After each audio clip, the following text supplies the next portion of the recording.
আমি পদ্মজা, পর্ব 40, লিখেছেন ইলমা বেহরুজ। রানীর অবস্থা বেগতিক। খলিল হাওলাদার দরজা বন্ধ করে এলোপাথাড়ি মেরেছেন। কারো কথা শোনেননি। রিদওয়ান বাড়ির কাজের মানুষদের হুমকি দিয়েছেন, রানী গর্ভবতী, এই খবর বাইরে গেলে সব কয়টাকে খুন করবে। মগা, মদন, লতিফা, রিনু ভয়ে আদমরা। তারা নিঃশ্বাস নিতেও ভয় পাচ্ছে।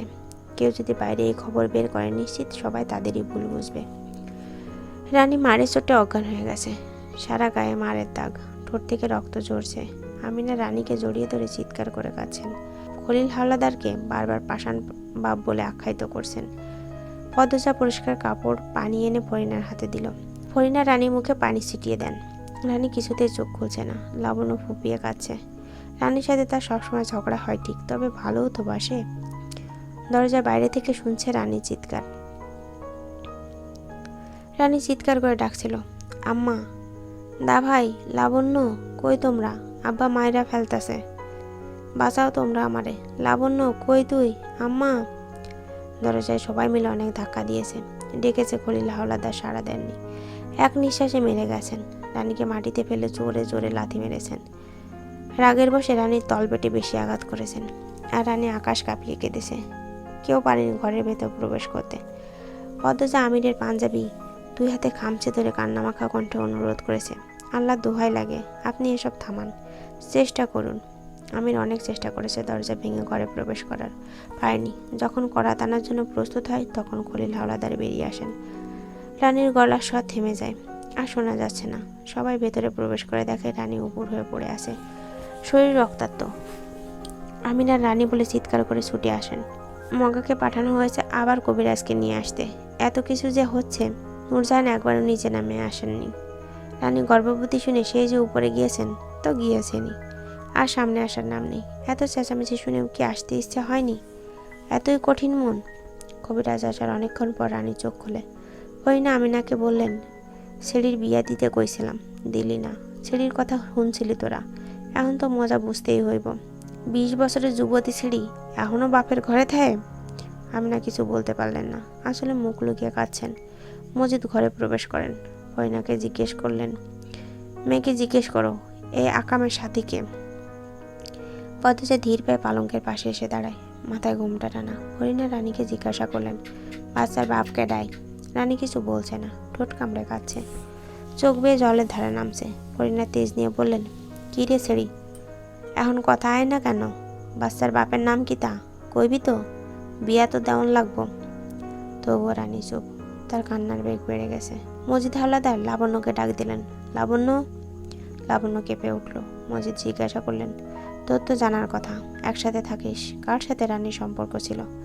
লাবণ্য মাথা নত করে দাঁড়িয়ে থাকে, আর চোখে রানীকে দেখে। রানী অন্যদিকে তাকিয়ে আছে। লাবণ্য বুঝে উঠতে পারছে না তার কি বলা উচিত। মজিদ ধমকে উঠলেন, লাবণ্য, সত্য বল, কিছু লুকানোর চেষ্টা করবি না, তাহলে তোর দশাও এই হবে। লাবণ্য ভয় চোটে গড়গড় করে বলতে থাকলো, আপার সাথে আব্দুল ভাইয়ের প্রেম আছে। দুজন প্রায়ই দেখা করেছে বাড়ির পিছনে, খালের পাড়ে। অনেক বছর হয়েছে প্রেমের। রানীর কান্নার শব্দ বেড়ে যায়। ফরিনা ঝাঁঝালো কণ্ঠে রানীকে বললেন, এই ছিড়ি চুপ কর, এখন মেলায় তো শেষ ক্যারে। কুকাম করার সময় মনে আসিল না? আমরারে কইতে পারলি না তোর আব্দুলরা পছন্দ? আর আব্দুলই বা কেমন ধাঁচের মানুষ? প্রস্তাব লইয়া আইতে পারে নাই? তোরে ডাইকা লইয়া কুকাম কইরা বেড়াইছে? নিজের বাড়ি বানাইয়া প্রস্তাব লইয়া আইব কইছিল। রানী কাঁদতে কাঁদতে বলল। ফরিনা পাল্টা বললেন, কয়দিন তোর সয় নাই? শরীর গরম হইয়া গেছিল বেশি? খারাপ ছেড়ি কোন হানের? আমির ঘরে ঢুকতে মজিদ গম্ভীর কণ্ঠে বললেন, আব্দুল রে ধরে নিয়ে আয়। আমির অবাক হয়ে বলল, আব্দুল করছে এই কাজ? ও তো এমন না, মুখ দেখে বোঝা যায় কে কেমন। আমির উত্তরে কিছু বলল না। রানী আহত দুর্বল শরীর নিয়ে দ্রুত বিছানা থেকে নামে। আমির ঘর থেকে বেরোনোর জন্য পা বাড়িয়ে এসে সবে মাত্র।